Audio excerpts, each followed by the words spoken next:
Sveiki, šiandien tinklalaidėje prie kavos po pamokos su manimi Gediminas Kvietkauskas. Labas, Gediminai. Labas ir kitai. Aš žiūrėjau tavo Facebooko profilį ir ten prierašas yra, kad tu dar vadiniesi kaip? Geduolis. Geduolis. Čia kas tai vadina geduoliu? Čia nuo mokyklos laikų likę. O yra dar kas vadina?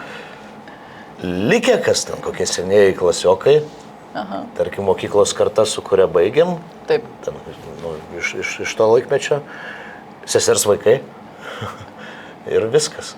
Nu tai žodžiu, mes pasiliksim ties Gediminu, gerai? Šiandien tinka. Tai Gediminas yra East West Agro steigėjas, generalinis direktorius, ultra veiklus žmogus, investuotojas, nu žodžiu, daug visokių dar dalykų darai. Kaip tu šiandien gyveni, Gediminai? Gerai, toks geras angliškas žodis wasted. Wasted? Wasted. Okay. Išsitaškęs visiškai, ta prasme, nu, čia tie poriklių ateinančios pagirios, jos, nes irgi daug energijos suvalgo, daug vis tiek tenka dalyvauti konferencijose, skaityti pranešimų, turėti pokalbių, tų naujų veiklų, kurios atsirado gyvenime užsiimti, tuo pat metu užsibaiginėjom East West Agro naujo ofiso statybą, nu, tų veiklų ir reikalų dabar susikaupė tiek, kad aš kartais nesuprantu apskritai, iš kur aš turiu tiek energijos ir spėju dar namo grįžti vakare ir dar su vaikais namų darbus padaryti. Tai mes dabar esam East West Agro įmonės patalpose, Gedimino kabinete, tai kitą kartą, kai susitiksim, bus greičiausiai nebe šitas kabinetas. Liko 2 mėnesiai ir šito kabineto nebebus. Ok. Bus tokios... Nu, jis kažkoks bus, bet nebe čia gyvensiu. Bet kirvi vešies ar paliksi čia? Kirvi vešies. Čia esminiai tokie. Ja. Gediminai, šita laida mūsų yra apie švietimą. Papasakok, kaip tu mokykloje mokys, koks tu buvai mokinys? Aš buvau labai geras mokinys iš pradžių. Niekas čia nepatikės, sakyk, iš tikrųjų, kaip buvo. Iš pradžių. Paskui, aplamai tai ir visada buvau geras mokinys, tik tai kažkurioje momentu gal nuo kokios 9 klasės pasidariau gudrus mokinys. Čia gudrus koreliuoja su nusirašinėjimu? Ne, okay. Tai papasakosiu. Pavyzdžiui, aš tikrai stropiai mokiausi ir buvau spaudžiamas gerai mokytis. Mano stipriosios pusės visada buvo humanitariniai dalykai, tai eilėraščiai mintinai, skaitovų konkursai. Labai supurtė, kai atsirado chemija, nes chemijos visiškai neįkirtau ir buvo mano vienintelis šešetas, kurio aš niekaip negalėdavau peržengti į viršų. Bet visi kiti dalykai, tai sekėsi labai gerai. Ir suprantate, kas atsitinka su mokytojo psichologija, kai mokytojas pripranta, kad šitas mokinys yra geras. Jis tiesiog būna geras, ar ne? Jis tiesiog geras. Jeigu žino, kad aš padarysiu viską gerai ir pažymiai geri. Ir tada po kažkurio momentu tikrai pasidariau gudrus. Ir nuo kokios 9 klasės pradėjau labai neipatingai daug mokytis. Bet kaip pavyzdžiui, reikia perskaityti kažkokią knygą, kuri tenai tokia ir nebaisiai įdomi, kuri neužkabino. Bet tai aš tokią sistemą įsivedžiau, kadangi aš gerai gaudausi literatūroje ir turiu gabumų pasakoti. Taip. Tai bendrais brožai, tuo metu Google'o nebuvo, nepasigūglinsi.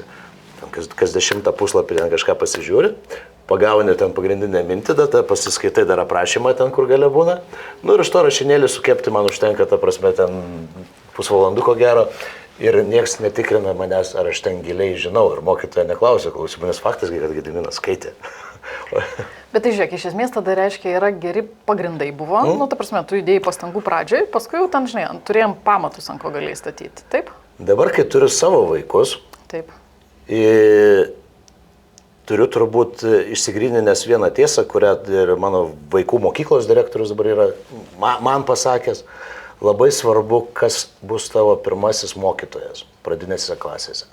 Nes tada formuojasi tavo įgūdžiai mokytis ir jeigu tave išmokė mokytis pradinėse klasėse, paskui tu praplauksi per visas situacijas, nes tu moki mokytis, nes mokytis ir gerai mokytis nėra tas pats.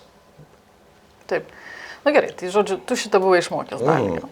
Dabar, jeigu taip į mokyklą grįžtume, žinai, prisimeni gerą ir blogą mokytoją. Nu, arba, žinai, mes neatsimenam tų tokių vidutinių, ar ne? Atsimenam, kurie buvo arba žiauriai faini, arba ten, kur buvo... Tie laikai, kai aš mokiausi, jie buvo kiek kitokie negu dabar. Tai mano pradinių klasių mokytoja turbūt būtų išmetę iš mokyklos ir dar kokią bylą gautų jisai šiais laikais. Vyras buvo? Vyras ir normali praktika buvo už ausies tempti. Tempti taip, kad net pakyli nuo suolo, gauti tą grūšą vadinamą. suliniuoti per nagus. Eina tau. Jo, bet suveikė. šitas mokytojas iš tikrųjų mokėjo mokinti. Ir aš, pavyzdžiui, ir turiu aš tą atsiminimą, kad skauda. Bet kažkokiu būdu paruošimas gavosi tai tikrai geras iš tos pradinės klasės. Bet šiais laikais tokių neturėtų būti. Neturėtų, ar ne? Čia sutarėm šitą. O kas yra geras mokytojas? Vis tiek aš pradėjau mokyklą dar sovietiniai sistemoje, o baigiau jau nepriklausomai Lietuvoje. Tai kažkokiu būdu, aš turiu veidą to žmogaus, jo dabar jau nebėra. Tai buvo geografijos mokytoja kaip pavyzdys. Niekada negirdėjau pakelto tono, niekada negirdėjau kažkokio įžeidaus įsakmaus tono, bet buvo labai įdomus žmogus. Ir per tai, kad tai yra įdomus žmogus, tau yra įdomu ir jo klausytis. Ir tą žmogų pradedi gerbti ir tau turbūt pasidaro sarmata net prieš jį, kad jeigu aš neišklausysiu ir neišmoksiu tą, ką tu mokai, kiek atiduodi savęs, tai va čia turbūt yra tas raktas į vaiko širdį, kad ta prasme, jeigu gerbi tą žmogų, tai jau yra atsakomybė prieš tą žmogų. Okay. O būtum atleidęs ką nors iš mokyklos? Pavyzdžiui, dabar grįžtum pas save atgal į mokyklą ir sakytum, žinai, tu out. Tie žmonės dar gyvi, vardais nevardinsiu, disciplinom nevardais. Taip, būčiau atleidęs, tikrai ne vieną. Už manipuliavimą paauglio jausmais, pavyzdžiui. Už tokias manipulacijas, kaip vis tiek augant, tu vienu metu draugauji su vienais vaikais, paskui pasikeičia kompanija, kuri gal kažkieno akimis ten veda tave į šoną, atneša kažkokių žalingų įpročių ar dar kažko. Bet buvo mokytoja, kuri manipuliavo, kas turėtų būti Gedimino draugai. Ir čia nebuvo tavo teta kokia, ne? Ne. Ir ta prasme, tie draugai, kurie buvo mano draugai, tai yra mano pasirinkimas iš principo. Galbūt mano tėvų atsakomybė būtų, žinau, kad jinai norėjo man gero, bet kai žiūriu atgal, man nepatinka, kai manimi manipuliuojama. Ir ypatingai jau kai esi paauglys, 16-17 metų, tu labai jau aiškiai suvoki, kad čia nenatūralu. Tai manipuliavimas. Kas dar? Buvo dar koks žmogus, kur sakytum, ten, žinai, blogai kažką darė, ten, pavyzdžiui, nežinau.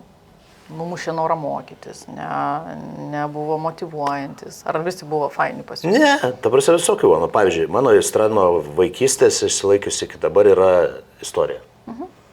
Istorija literatūra, bet šiuo atveju apie istoriją. Tai kai ryji knygas istorinės nuo vaikystės, paauglystės ir tas temas, kurias jau mokaisi mokykloje, tu jau tiesiog žinai, nes žinai.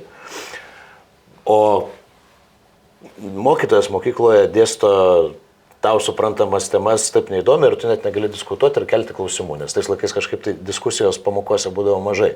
Dabargi moksleiviai gali kelti klausimus, jie gali papildyti temą, o tais laikais kažkaip ne.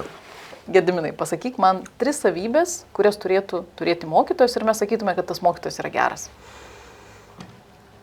Šiaip turbūt skirtingais etapais, tai pradinėse, aukštesnėsis ir paauglystės etapais yra skirtingos savybės, bet turbūt tokios pamatinės, tai būtų vis tiek, tai yra žmogus, kuris privalo būti empatiškas. Okay, jam turi rūpėti vaikas. Rūpėti vaikas.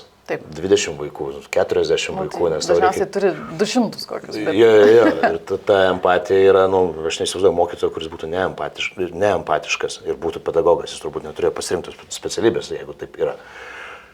Tada žmogiškas, ar čia tas pats? Jaučiu tas pats. Jaučiu tas pats. Okay. Jis turi gerai išmanyti dalyką. Jo, jis privalo gerai išmanyti dalyką, bet tuo pačiu jisai privalo ir įsiklausyti į vaiką, mokinį, studentą, nes kartais jie gali turėti kitokią nuomonę apie, tarkim, discipliną, kurią mokosi, tai šita vieta turbūt svarbi, nes tai gali papildyti apskritai pamoką. Ir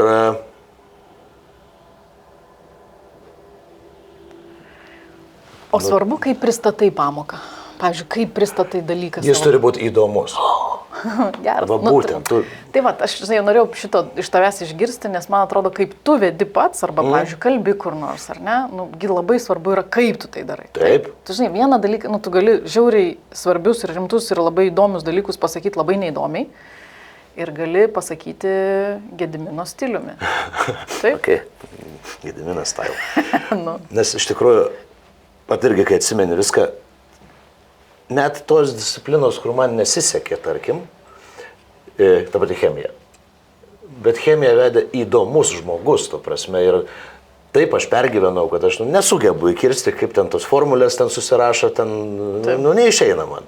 Realiai tai aš chemiją persilaužiau tik tai pirmam kurse. Kai man nušvito, Dieve mano, ta prasme, tai taip paprasta pasirodo, bet vedė įdomus žmogus. Ir aš eidavau į pamoką nori, net ir žinodamas, kad gausiu 6. Okay. Gerai, o jeigu dabar tu turi 2 vaikus, ar ne? 2. Pavyzdžiui, kišiesi mokyklinius reikalus? Tenka. Aišku, žmona labiau įsitraukusi į ugdymą ir darbą su mokykla, bet jeigu kalbam apie pamokų ruošimą, tai abudu įsitraukia, tarkim, mano atsakomybėse yra matematika ir istorija. Žmonos lietuvių kalbos, gamtos mokslai. Tai kišuosi į tą popamokinę veiklą, kai reikia kalbėti, tarkim, kokius būrelius ar papildomas edukacijas vaikas nori mokintis, kišuosi. Bet neturiu lemiamo balso, vis tiek nusprendžia jie. Tarkim, tam tikrų metų man norėjusi, kad mano vyresnėlis lankytų debatus, o ne, kaip pavyzdys, tapybą. Bet jam labai gerai ten sekas. Ir iki tų debatų turbūt ateis pats, kai reikės. Ir turbūt ne dėl to, kad tėtis liepia arba patarė, bet dėl to, kad jis pats norės. Tai aš manau, kad kištis yra sveika, bet reikia būti objektyviam, kad man kem 5 ir aš jau šita karta, kuri labai kitokia negu ta karta, kuri auga. Ir aš su savo, tarkim, intencijom, norais patarti, gali būti, kad nereikalingus dalykus patariu, nes jiem gali būti, kad nereikės tų dalykų, kurių reikėjo mūsų kartai. Taip. Tai reikia būti atsargiam su tai savo patarimais.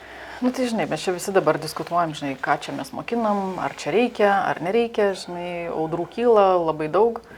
Bet jeigu taip, žinai, sudėjus visas tavo patirtį, tavo backgroundą, žinai, ir verslas, ir viešas kalbėjimas, ir, nežinau, dabar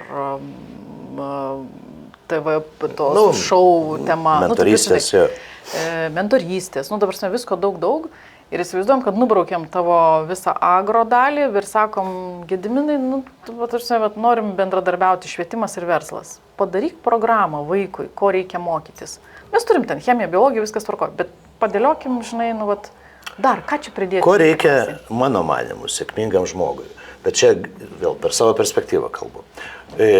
Kai žiūriu į save, į tą Gediminą, kuris iš darželio atėjo į mokyklą, baigė mokyklą, išėjo kažkur studijuoti ir užduodu klausimą, kokie, jau dabar kaip matau, kur buvo lemiami skilsai, kurie man padėjo gyvenime. Labai įdomu, sakyk. Mokykloje aš buvau ir toks keistas, ne tai, kad keistas, Kauno kontekste kiek kitoks paauglys negu likusi chebra. Nes aš buvau... Dažiai plaukus ir turėjai auskarą? Ne, aš buvau vienintelis mokyklos metalistas su ilgais plaukais. Okay. Auskaro mama neleido. Ir ačiū Dievui, mane nereikia, bet buvau metalistas. Kai tuo metu Kaunas garsėjo pop art kultūrą. Plikesnėm galvom, sportiniam aprangom, žinai. Ir mano tie talentai tuo metu, kurie buvo mano stiprioji pusė, pavyzdžiui, buvo rašymas. Ne dienoraščio rašymas, o eilėraščių rašymas, kaip pavyzdys. Tada dalyvaudavau skaitovų konkursuose, visą su savo ilgais plaukais. Kas tuo metu mokykloje nėra populiaru, nuo to populiarus nesidarai, tu daraisi toks keistas, toksai, žinai, hebra visi, romantika čia, matai, atsirado, žinai, koks nors geriau varom, žinai, titaną, kriaušę paspardyti ar dar kažką padaryti. Tai tas ypatingai skaitovų konkursai ir kai aš juos atsimenu, vis tiek ką tu lavini? Tu lavini atmintį, nes tau reikia mokintis tekstą ir ta atmintis, kaip bebūtų, praėjo daugybę metų, bet kai išmoksti atsiminti, atsiranda algoritmai, kaip tu atsimeni ne tik tekstus, bet atsimeni įvykius, kaip tavo lentynose susidėlioja tavo galų gale dienotvarkė, kurią tu, matai, kaip pas mane kalendorius atrodo. Tiesiog hintai, kad kažkur kažkas bus ir aš pagal tai turiu algoritmą, kaip tai veikia. Atmintis, nori, nenori, atsiranda viešas kalbėjimas, nes tu lipi ant scenos. Ir labai fainai atsimenu, būdavo tokios patirtis, kadangi jau esi skaitovas, tai mokykla kartais tave išveža savaitgaliui, labai gerai atsimenu, buvo mokomasis savaitgalis kelių moksleivių iš įvairių mokyklų, kurie tų skaitovų konkursų laureatų, su aktorė Kochanskytė ir su režisieriumi Bukevičiu. Ir mums Kochanskytė ir Bukevičius tokias edukacijas darė, ta prasme, pasakojo, kaip buvo kuriamas filmas Meškutė Nida. Kochanskytė mokė, kaip reikia deklamuoti, kaip, ta prasme, kur akcentus dėti, kaip tą širdį įdėti, tą eilėraštį ar į tekstą. Ir šitie dalykai ilgainiui tai ir yra mano stiprieji skilsai, kad aš natūraliai moku daug dalykų komunikacinių, kur man nereikėjo treniruoti savęs labai, tiesiog tobulint. Ir tas laikas, kai baigiau mokyklą, kai ir baigėsi tie skaitovų konkursai, tai man buvo toks nuobodus iki pirmo išlipimo ant scenos vėl. Kai vėl pajauti tą jaudulį, nebesusitvarkai su to jauduliu ir kai reikia vėl viską prisiminti, nes kažkur giliai tai šitie įgūdžiai guli, nes tu jau tą daręs paauglystę, tai jeigu jau tu paauglys drįsdavai, tai suaugęs, vėlgi, paauglys neturi baimių. Bet, tai toks visiškas humanitarinių profilio, žinai, toks gan kūrybiškas atrodo, gal kažkiek teatrališkas net, žinai, yra scena, yra žmonės, yra auditorija, žinai. Prie ko čia ta agrotechnika? Tai aš pats nesuprantu, žinau. Čia kažkaip gavosi taip. Kad kai mokėsi Žemkėje, Žemkės mokykloje, tai ta tema agro, tai praktiškai visiems, kas, mažiau gabus kažkam rimtam, visi keliauja į Žemkę, nes čia lengviausias kelias, baigsim Žemkę, ten būsim inžinieriai, agronomai. Tai posakis visada buvo geriau stoti karvę šūdą negu į Žemkę. Visada. Tai apie Žemkę. Bet netiesa, taip. Aš apie tai ir galvojau, tikrai. Tuo metu, kuo toliau nuo Žemkės, sorry, hebra, aš noriu... Šiaip ko aš norėjau? Aš labiausiai norėjau būti žurnalistu. Bet kažkokiu būdu mano tas baigiamasis balas nebuvo blogas, bet aš kažkaip neturėjau galimybių gyventi Vilniuje, nes finansiškai jų nebuvo. Tai kaip ir atpuolė, nes neįstojau į nemokamą vietą su stipendija, tai žodžiu, net nėra ką kalbėti, nes tėvai neparems, nes nėra iš ko. Tai kitas pasirinkimas buvo architektūra. Neišlaikiau stojamojo. Ir įdomiausia, kad neišlaikiau tos dalis, buvo stojamojo dvi dalis. Buvo viena dalis reikėjo nupiešti Adomo galvą, kas pavyko, o kita dalis buvo ant plokštumos surašyti kvadratėliai su proporcijomis ir juos reikia išversti į 3D tas proporcijas. Aš pirmą kartą gavau užduotį, kurios aš gyvenime nebuvau bandęs ir man tas 3D nepavyko, aš neįstojau, bet įstojau statybų inžinieriją. O ten, realiai, fainai, dalis kur braižyba, o visa kita visiškai neįdomu. Ir aš nemačiau savęs, kad aš būsiu, Bet tu baigiai? Ne, vienas kursas. Ir kas tais laikais labai neįprasta, kad kažkokia sarmata yra mėtytis. Tais laikais yra didelis spaudimas ir iš tėvų, ir iš visuomenės, ir iš giminės, žinai, kad įstojai, mokykis. Aš matau, kad man nepatinka. Tai jeigu man nepatinka, ką man čia tasytis. Ir sprendimų priėmėjas, galiausiai vis tiek aš esu pats. Tai įstojai kur nors po to, ar ne? Įstojau į lietuvių filologiją. Ir baigiai? Ne. Nes susigalvojau, kad aš lietuvių filologiją pasimokinsiu, o man ten iš tikrųjų patiko mokintis, disciplinos patiko, išskyrus kirčiavimą. Kirčiavimas tai čia ta nuobodžioji dalis. Bet ten yra daug literatūros, senoji slavų kalba, labai praplėčiau akiratį. Ir turėjau minti, kad aš baigsiu lietuvių filologiją ir magistrą, galiausiai vis tiek aš nueisiu į žurnalistiką, nes aš noriu tą žurnalistiką. Ir kadangi Kauno humanitarinis fakultetas yra per gatvę, kitoje gatvės pusėje yra legendinis Kauno baras Buvo. Kas ten nėra buvę? Tai tais laikais gaudavosi, taip žinai, ateini ryte iki paskaitų. Ir galvoju, tai dešinė ar kairė? Ar dešinė ar kairė. Ir kažkaip pasirinkti tą... Dešinę. B. Aš renkuosi B. Nes ten sėdi hebra, mes ne tai, kad ten šiaip alų gerdavom. Mes šachmatais ten žaisdavom nuo ryto iki vakaro. Ai, nepradėk. Aš tau rimtai prisiekiu. Ten toks formatas. Tada nueini kažkaip paskatą, nenueini ir galiausiai mane jau išmeta iš valstybinės vietos. Reikia mokėti už mokslą, pinigų nėra, tada atsiranda migracija, ta darbinė migracija. Taip. Ir išvažiuoju užsidirbti pinigų neva tai mokslams į Angliją ir kažkaip jau į mokslus niekada ir nebegrįžau. Jauti, kad jų reikia? Norėtum dabar ar ne? Mokslo? Ne. Ką nors Ne. nesimokyti. Aš realiai kūrybiškiams žmonėms su mokslu patariu būti atsargiem. Tu kūrybiškas? Aš manau, kad taip. O tu sėkmingas? Manau, Šiaip kaip save identifikuoji? Kažkaip rezultatai rodo, kad taip. Ne, nu tai žinai, ten būna, ten mes mokam save vakarais paėsti, nedadariau, nepadariau kažko. Ne, ta prasme, aš niekada neatsigailiu to, ką padariau. Okay. Ir čia patariu, šiaip iš vis niekam nepatariu klausyti kokių nors patarimų, ypatingai neprašytų. Bet su savo galva tvarkaus visada taip, net jeigu kažką padariau negero, neteisingo, tai neužsiminėt savigraužą, o daryti toliau teisingai ir gerai. Tai papuolu tą žemės ūkį, nes Anglijai papuoliau dirbti ūkyje. Išmokau vairuoti traktorių, grįžau ten po kažkiek metų į Lietuvą, bet jau čia buvo kryžkelė. Ar ten likt, ar čia. Taip. Tada atėjau, įsidarbinau žemės ūkio technikos įmonėje ir natūraliai kažkokiu būdu papuoliu į situaciją, kai, kadangi esi durnas, jaunas ir durnas, galiu ir pats tokį verslą padaryti, ir darai. Čia, žinai, kai būna, sako, labai plona riba tarp entuzijazmo ir durnumo, žinai. Kai turi savo verslą, jinai būna prasitrina jo. Tai toks žmonės maišytai. Taip. Na, okei, tai žodžiu, planas tavo buvo, kaip sakai, dabar esi wasted. Tai panašu, jo, tai toks, žinai, jis tas buvo ir iš anksčiau, ar ne, toks biški čia mokėsi, biški nesimokė, biški truputėlį buvo. Ne, galiausiai aš baigiau univerą, tai baigiau Žemkę, tai jau turėdamas savo verslą, tai va gyvenimas apsuko ratą. Ai, bet tai tu baigiai, tu Taip. Ir ne šiaip baigiau, aš ne bakalauras, aš diplomuotas inžinierius. Baigtų savo. Tai čia beveik magistras. Ok, jeigu grįžtume žiūrėk prie mokyklos, pavyzdžiui, tu įsivaizduok, kad dabar reikėtų, sakytų, žodžiu, uždaro mokyklas, arba ten dar kokia istorija. Tau reikėtų? Nu gerai, čia ne apie tai, fantazuojam. Kai fantazuoji, gali ką nori. Pavyzdžiui, būtų namų mokymas, ko mokytum vaikus? Nu, ne tu pats, bet tau... Dabar įsivaizduojam tą legendinę statulėlę, tą, kur mama su rateliu verpia, šalia sėdi vaikas. Jo, aš galvoju, žinai, pavyzdžiui, aš esu sėkmingas, žinai, viskas ten gerai su tavim. Yeah. Pavyzdžiui, tau reikėtų parinkti, žinai, kažkokius kertinius dalykus savo vaikam, kurie juos atvestų į jų tiesą kažkokią. Istorija.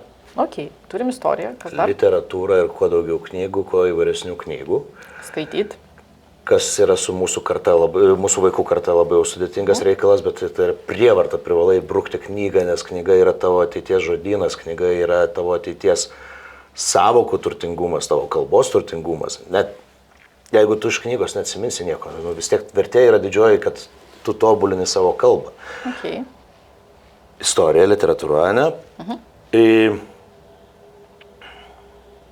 Matematika. Bet be sinusų, kosinusų ir kotangentų tiesiog elementarioji matematika, kuri tau gyvenime būtinai reikalinga. O mes čia įsivaizduojam šitam pasaulyje, įsivaizduojamam elektrą turim, ar jau turim, planšetai liko, viskas yra. Na tai turbūt vis tiek tada IT dalykai neišvengiamai būtini ir nemanau, kad teisūs tie tėvai, kurie labai radikaliai uždraudžia naudotis vaikam. Tai tarkim, jie turi ten tą 1 valandą pasijutubinti, 1 valandą ten pažaisti ant Xbox'o, o likęs laikas, dirbam kažką, veikiam kažką. Šita karta yra kito pasaulio. Ir jai privaloma tobulinti savo skillsus tame virtualiame pasaulyje, kuris galbūt mums yra baisus, bet jiems tai yra pasaulis, kuriame jie gyvens. Norint ar nenorit, taip yra. Ir kalba, bent vieną. Okay. Kalbos padeda. O tu pats mokaisi? Žinai, mes čia turim tokį planą europinį. Europos komisija parašė tokį gudrių pavadinimų planą, net nepasakysiu dabar, žodžiu, viso ilgo pavadinimo, bet iki 2030 metų 60% suaugusių kiekvienoje šalyje turėtų mokytis. Tarsi ne nuolat, bet kartą į metus ar kažkokį kursą, gali būti neformalus ugdymas, žodžiu, bet kokiam formatė turi mokytis. Mokaisi. Papuoli, nes šiuo metu Lietuvoje mokos 27% vyrų. Papuoli 27 ar nepapuoli? Ne, aš nesimokau. Ir nenorėčiau mokytis tokioje programoje. Nes aš mokausi iš gyvenimo, iš tos savišvietos, kurią tiesiog natūraliai turiu, kokias knygas skaitau, dėl ko skaitau, ką žiūriu, ar per teleką, ar per Netflixą, nesvarbu, aš mokausi iš plataus, tarkim, informacinio srauto, kurį aš stengiuosi turėti visada ko platesnį. O tai, ką tu sakai, aš manau, čia yra skirta labiau žmonėm, kurie turi tobulinti save kaip specialistus. O verslininkai specialistai yra labai tokie, tarkim, kaip čia pasakyti, verslininkas specialistas nėra stiprybė, mano akimis. Nes specialisto matymo laukas yra siauras, specialybės rėmuose. Jeigu tu išmanai kažkokią konkrečią sritį labai gerai, tai tu esi labai geros šitos srities žinovas. Taip. Bet mes dažnu atveju ir turim tuos, kurie ten ateina vieni su idėja ir visada būna tie varikliai, kurie sako, varom, darom, čia reikia ir šitą pakeisti, ir čia važiuosim, ir čia parduosim, ir čia darysim. Bet reikia dar tų, kurie įgyvendina. Tai dažniausiai tas, kuris toks užvedėjas būna, nebūna tas iki galo jau, kuris įgyvendina kiekvieną atskirą dalį. Ne, tai čia komandos, kokias tu komandas susiauginai, kokius žmonės. Ir pavyzdžiui, man niekada nepasiteisino, verslo augimo fazėse, tarkim, samdyti vadovai, iš kurių tikėsi, kad jie čia įneš kažkokią revoliuciją kokybinę, 3-4 mėnesių ir atsisveikina, nes aš matau, kad ne mūsų tema.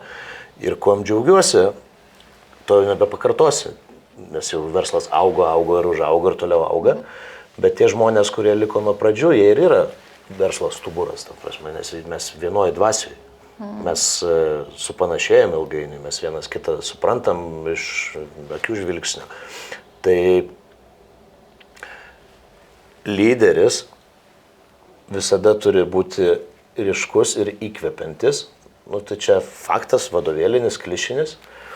Ir lyderis visada turi būti arti žmonių. Ir, pavyzdžiui, mano verslo filosofijoje, tarkim, operatyviniam lygmenį, tai negali būti atstumo tarp žmonių, ta prasme. Net iki paties žemiausio, tarkim, organizacijos raiktelio, tu turi turėti jausmą. Ne visada tai įmanoma, bet bent jau galimybę tą jausmą turėtų visada privalai. Ir, tarkim, labai faina, vėlgi, grįžtant į švietimo sistemą. Dabar, ir mūsų laikais draudžiama buvo rūkyti prie mokyklos. Aš pradėjau vėlai, 12 klasėje. Ir rūkimas atlieka socialinę funkciją iš principo. Tu neini ten vienas rūkyti, ten pabėgo keliese parūkė. Ir taip atsiranda nauji santykiai, ryšiai, ten susidraugauja, ypatingai pirmam kurse aktualu yra rūkyti. Tais laikais bent jau. Taip. Nes tie, kas rūko, pirmieji susibendrauja grupėje ir tampa grupės branduolys. Tai lygiai tas pats mano įprotis blogas, jisai kažkada reikės mesti, žinau. Bet aš eidamas rūkyti, aš visą laiką pabendrauju su visom įmonės pozicijom, nes praeinu per visą ofisą, nes man reikia praeiti iki rūkimo vietos, taip pat sveikinu su serviso žmonėm, pardavimų žmonėm, marketingo žmonėm, su visais.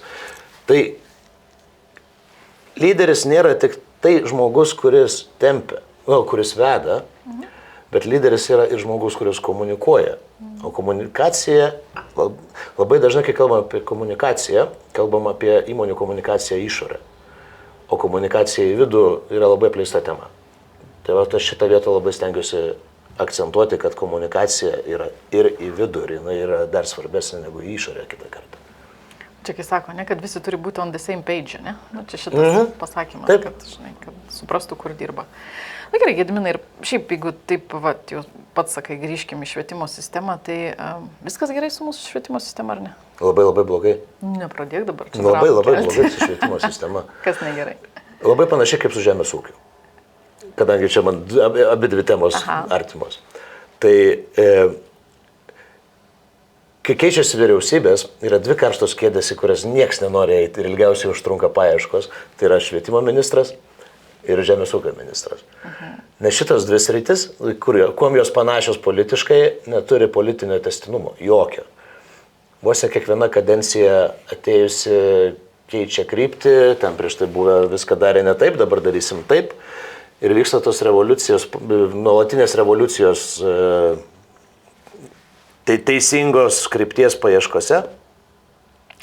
Ir geriausi ministrai būna tie ir ministerijos, kurios nieko nedaro.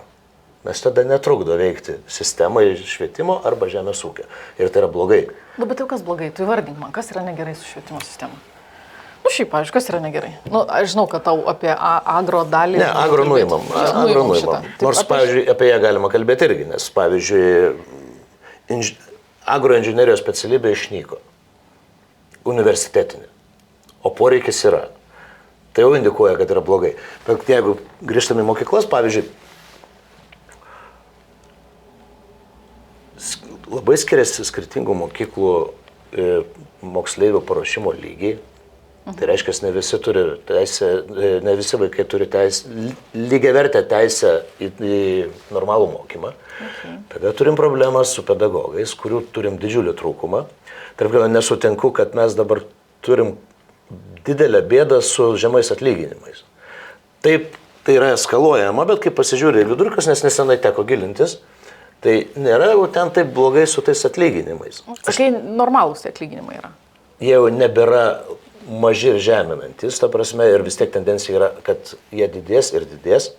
Kaip ir su policija buvo, ta prasme, kol policija gavo mažas algas, tai buvo labai blogai su policija. Kaip normalizavosi, viskas lyg ir gerai. Yra kita problema, kad mokytojo prestižas visuomenėje yra sugriautas ir jie statyti yra sudėtinga. Dėl to, tarkim, pedagoginį darbą pasirenka, tarkim, ne visi žmonės, kurie tą gali daryti, nors pedagogų labai labai reikia. Tada turim problemą, kad senoji karta mokina jaunąją kartą, su visa pagarba senai kartai. Nu gerai, bet tu nori, pavyzdžiui, kad ateitų jaunas žmogus, ar ne, pageidautina vyrų, kad dar įsimaišytų. Nu tai tarkim, normalu. Ta prasme, ar vyras, ar moteris, čia viskas. Žinai, bet čia, bet kokioje įstaigoje yra smagu, kai yra kažkoks lyčių pasidalinimas. Nu žinai, ten, pavyzdžiui, turim 100 moterų vienoje vietoje, nu tai būtų neblogai, kad bent 20% būtų, prasiskiedžia. Sakykim, kad nėra bloga šita dalis. Bet, pavyzdžiui, ten turim žmogų, jam 25, ar ne, jis uždirba, 1,5, 1,6, 1,600, nu gerai, 1,700. Čia jau yra, ta prasme, jis turi būti žiauriai fainas žmogus, ar ne, labai smart, protingas, labai turi mylėti tavo vaikus, labai norėti parašyti Erasmus projektą, kokį nors išvažiuoti stažuotę, ryte pageidautina paskaityti ir Delfi, ir CNN, kad žinotų, kas pasaulyje vyksta. Nu, mes tokio labai jau norim neblogo. Už 1,500 čia tema, ar ne? Nu, tai aišku, kad šiaip per mažai. Ir kad tą kelt ir toliau reikia, bet jau nebėra, kad tai yra taip dramatiška. Kita vertus, mokyklos vadovų kompetencijos. Taip. Nes teko bendrauti ir nesenai su vienos mokyklos direktorė, ne didmiesčio, mažesnio miestelio, kuri labai puikiai vadybina savo mokyklą, kuri sugebėjo, tarkim, išimti valytojos etatus ir atsinešti valymo įmonę, kuri ateina išvalo ir taip jinai taupo kaštus. Kiekviena mokykla turėtų tapti kaip verslo organizacija, kur... Uabas, žodžiu. Uabas turbūt, bet ta prasme, kad vadovas yra ne šiaip direktorius. Vadovas yra visų pirma, anglai labai gerai tą žodį naudoja manager, tas, kuris sumenedžina, nes pas mus vadybininkas yra nuvulgarintas iki Avon kosmetikos pardavėjo. Jau šaržuoju stipriai. Taip. Tai ta vadyba kaip žodis, ta prasme, turėtų būti pamatinė ruošiant pedagogus. Nes tie patys pedagogai kažkada taps direktorius pavaduotojais, direktoriais, galbūt švietimo įstaigų vadovais. Ir aš labai kvestionuoju, pavyzdžiui, kompetencijas, kurias švietimo ministerija, kaip čia pasakyti, įvardina konkursuose. Vadovų? Vadovų, jo. Kaip pavyzdžiui, nemažesnis negu magistro išsilavinimas. O kam to magistro reikia? Ta prasme, jeigu žmogus baigęs bakalauro ir gerai turi gerus vadybinius skillsus, tai ką jis yra prastesnis už magistrą? Nu ne. Pavyzdžiui, kai priminėjai darbuotoją ir skaitai CV, magistras man iš karto yra didelis klausimas. Kažkas su šito žmogumi yra negerai. Kodėl? Labai nejauku, turiu 3. 3 magistrai jau man būtų įdomu. Okay. Už tai, kad reiškia, tu... Čia kažkokį fetišą turi, žinai. Ne. Tu reiškia, ieškoji skirtingų specialybių pastiprinti savo pagrindinę specialybę. Kaip pavyzdys. Taip. Nes normaliai, jeigu tu baigiai inžinerijos bakalaurą ar inžinerijos magistrą, tai tu pasikartoji kursą, tai tavo tikslas turbūt turėjo būti doktorantūra. O ne prarasti 2 metus darbo rinkoje kaupiant patirtį. Tai žodžiu, vadovam užtenka bakalauro, ar ne? Absoliučiai. Bet kita vertus, apskritai, ar aukštasis išsilavinimas apibūdina žmogaus savybės? Nu, kažkokia logika vis tiek turi būti, žinai, nu negaliu leisti po mokyklos eiti vadovų būti, ne? Mokyklos vadovų. Ne, mokyklos vadovų tai dieve, bet ta prasme, jeigu versle. Šiaip, versle. Taip, versle iš vis nėra taisyklių jokių. Taip, tai yra tiesiog žmonių savybės. Taip. Nes aš nemanau, kad aš išsistudijavau savo tą diplomuotą inžinierių. Nu, jis tiesiog man nutiko natūraliai. Ar man tas gyvenime kažkur reikalinga? Nu, principė, ne. Žodžiu, išrašą turi, viskas gerai. Išrašas, sveikas. Sveikas, gali dirbti. Tai grįžtant į tą sistemą pačią švietimo. Irgi, kadangi, pavyzdžiui, vaikai mokėsi keliose mokyklose, man jau pabandė, tai pabandėm tą brangę privačią, kur visi... Iš tono suprantu, kad nepaėjo. Nepatiko. Tada dabar esam valstybinėje, pusiau privačioje, bet ta prasme labai stiprioje mokykloje. Tai brangi privati buvo tokia liberali vaikam ir ta prasme taip lengvai jos ruošė ir taip lengvai žiūrėjo į ugdymą, kad iš tikrųjų matai, kad tavo vaikas už kelių metų, ta prasme, atsiliks nuo valstybinės mokyklos vaiko per kelias klases. Kalbant apie skaitimą, rašymą, matematiką, kalbas, bet ten yra labai faina, visi vieni kitiem labai malonus, toksai inkubatorius pasidaro. Žodžiu, neleidot vaikam, kad būtų fainai. Nu, ir neturi būti fainai. Nes tu, kai išeisi iš ten fainai į gyvenimą, o gyvenimas nėra fainas, tai tu labai nusivils ir būsi labai silpnas konkurencijoje, mano akim. Bet kita vertus, tos stipros mokyklos. Nu, gerai, jeigu vaikai patempia, bet aš, pavyzdžiui, matau, kokie krūviai yra namų darbų. Ir aš nežinau, kas yra teisinga. Ar geriau turėti bazinį, lengvesnį paruošimą, bet įdomią vaikystę, ar geriau turėti tą tokį užturbintą plus 3% intensyvumo mokymą, bet jisai suėda vaiko laisvalaikį. Nežinau, žiūrėk, nu pats sakai, pavyzdžiui, tugi nesirinkai lengvesnio kelio, būtum normalus kaunietis, būtum nusiskutęs plaukus, užsidėjęs treningus ir ėjęs į mokyklą, bet buvai metalistas, žinai, atstovėjai savo, nu, ta prasme, nepabijojai. Po pamokų aš varydavau į kiemą, žaisdavom kašę, lakstydavom su draugais. Tai bet, žinai, tai gyvenime greičiausiai nėra labai paprasta, tai reikia pabandyti tą balansą rasti, nu, kad nebūtų ultra fainai, kad yra visokio etapų, nu, žodžiu, čia yra mokytis reikia, čia niekur nesidėsi, reikia įdėti pastangų, reikia įdėti darbo, nu, bet galima jo ten ir sugriauti to vaiko, kad yra ir smagių dalykų. Jo, ir dar žinai, ko negalima daryti. Nu, mano galva. Tampyti už ausų. Nu, tai griežtai, bet negalima bandyti nuspręsti, kuo tavo vaikas bus. Bet čia tau trauma su ta mokytoja, žinok, ten, kur sprendė, su kuo draugauti tau. Ne, aš neku apie specialybę. Jokauju, Nes yra daug šeimų, kurie, pavyzdžiui, nusprendžia, kad jų vaikas bus chirurgas, o kitas vaikas bus advokatas. Ne, tai dabar, man atrodo, visi sprendžia, kad bus visi aitišnikai. Jau irgi praeina banga. Jau praeina. Bet vaikas... Gal prie inžinierių nueisim, kažkaip vis tiek kažkoks, žinai, toks tikslesnis mokslas, labiau aišku, visiems reikia. Galbūt. Bet vaikas turi pats spręsti, ką jisai nori daryti gyvenime. Ir spaudimas stoti į univerą pas mus vis dar yra tas postsovietinis mąstymas. Ir mes šito niekaip neatsikabinam. Statistiškai Europoje mes, man atrodo, vieni pirmaujančių pagal studijuojančių žmonių skaičių. Nu, Vilniaus regionas turi daugiausiai diplomų visoje Europoje. O kodėl?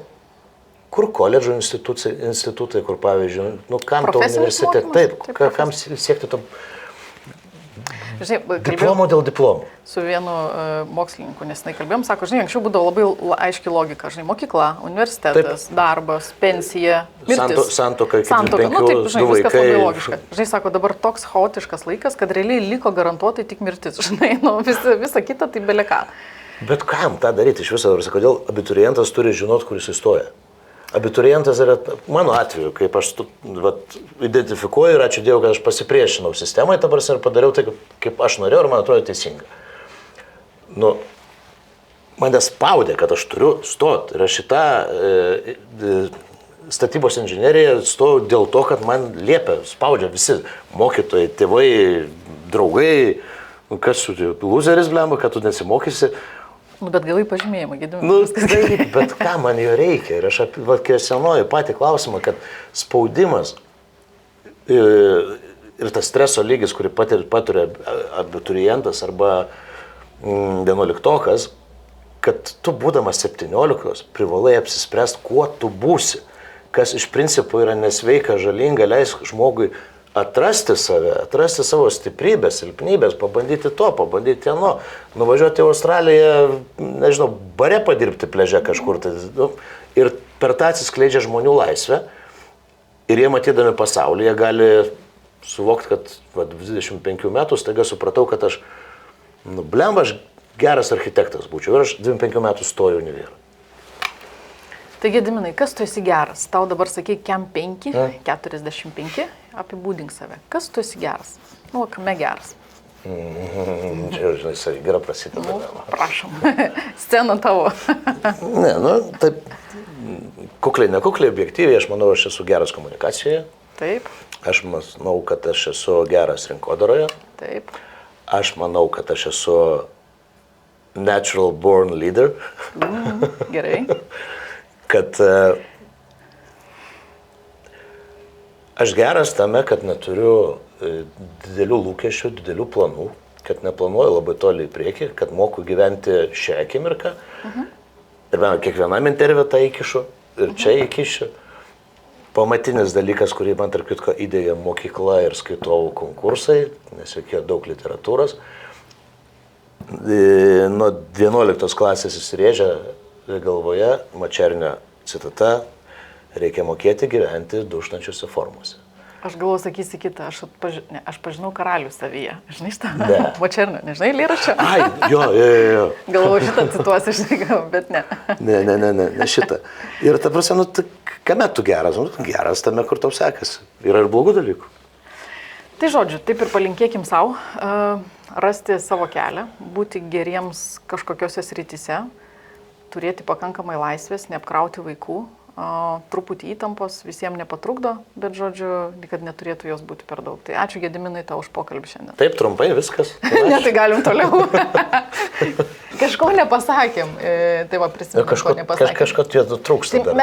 Mes dar prieš įsijungiant kameras kalbėjom apie tai, kad mokytojai yra pardavėjai. Man šitą temą labai patinka, aš irgi visiems bandau ją įkišti, įbrukti, žodžiu, kad mes nuolat pardavinėjom ir tau šitą temą yra tokia labai tavo. Tai pakomentuok ją.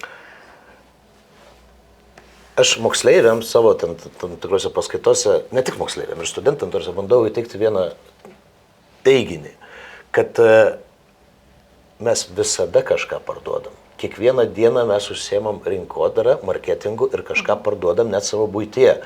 Tai kalbėjom apie tą pavyzdį, kad mergaitės, moteris dažosi, puošia savo veidą, gražiai rengiasi, nes tai yra pardavimas savęs. Taip. Pardavimas kolegai, pardavimas verslo partneriui, pardavimas potencialiai jaunikaičiui, kurį nori sudominti ir atvirkščiai. Arba net nesidažymas priešingai irgi yra pardavimas. Tai yra savęs, taip. Aiški pozicija, kad šitie dalykai man yra neprioritetiniai, aš parduosiu save į kitą kampą. Kiekvienas žmogaus veiksmas yra pardavimas. Taip. Ir šiuo metu turbūt ir aš čia kažką parduodu. Tai aš parduodu žinutes visokias, kad žmonės klausytų, kad būtų įdomu.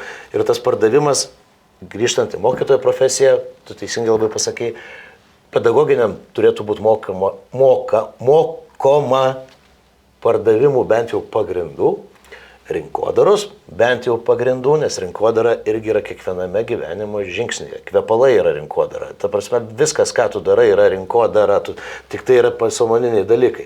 Gyvūnų pasaulyje šita rinkodara, pavyzdžiui, pas paukščius labai gražiai išspręsta. Pavyzdžiui, ten graži uodega, kieno gražesnė, kieno ten giesmė gražesnė, taigi irgi rinkodara. Tai visas, net gyvūnų pasaulis yra rinkodara ir pardavimai, nes kiekvienas individas parduoda kažką.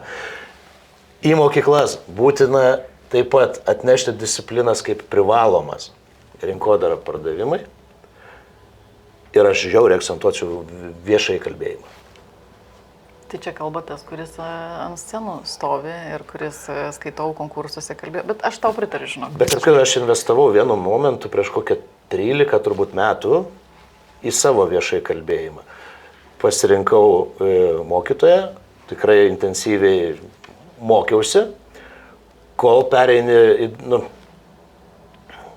į automatinį tą viešojo kalbėjimo būseną, kai jau tau nebereikia galvoti, kaip tu čia ranką padėsi, nes viešojo kalbėjimo problemos pradžioje yra tos, kad... Nežinai, kur rankas dėti. Ne, tau pasako, dabar rankas turi taip laikyti, žinai, ir taip stovėti. Ir tada tu ateini ant scenos ir tavo koncentracija ne tai, ką pasakysiu, kaip tavo rankos sudėtų, žinai, arba kaip koja. Tai vis tiek užtrunka, bet viešasis kalbėjimas yra must. Ir tai vaikam tikrai pravers labai gyvenime. Žodžiu, mokykim parduoti.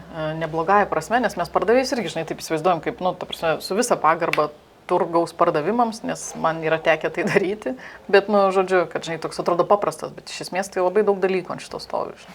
Tai ką šiam pardavėjai, pasakyk? Apart to, kad čia prieš kameras pasakoja apie save ir koks žavingas ir protingas. Aš nesakiau, kad aš žavingas ir protingas. Visko apibendrinu. Ne, aš pakankamai kuklus žmogus, tarp kitko. Taip. Ką aš šiandien pardaviau? Aš šiandien perdaviau. Nes kai parduodi, tu kažkokios gražos laukia. Tai aš šiuo atveju gal labiau perdaviau. Savo žinių, pastebėjimų ir, tarkim, nekuklus žodis ta išmintis, bet jinai vienokia ir kitokia per metus atsiranda. Galbūt ne pati išmintis, o gyvenimo akcentai, ta prasme, kurie galbūt kažkam surezonuos. Kažkam sukels kažkokią mintį ar paskatins kažkokiam žingsniui. Žodžiu, bent jau tie, kurie, žinai, skaitau konkursus ir kartais pagalvoju, čia nesąmonė, žinai, ir kaip čia klasiokai gal ką galvoja, ir kaip kitaip, tai, žodžiu, paklausę tavęs, supras, kad labai gera tema. Tarsi viena iš temų, arba bet kokia yra gera tema, jeigu tu ten jautiesi fainai. Taip. Tai, žodžiu, tai už laisvę tada ir pardavimus. Va, už laisvę, drąsą ir kūrybą. Va čia yra pamatiniai 3 sėkmingo žmogaus bruožai. Gerai, man patinka, žinok, visi 3. Ačiū tau. Ačiū tau.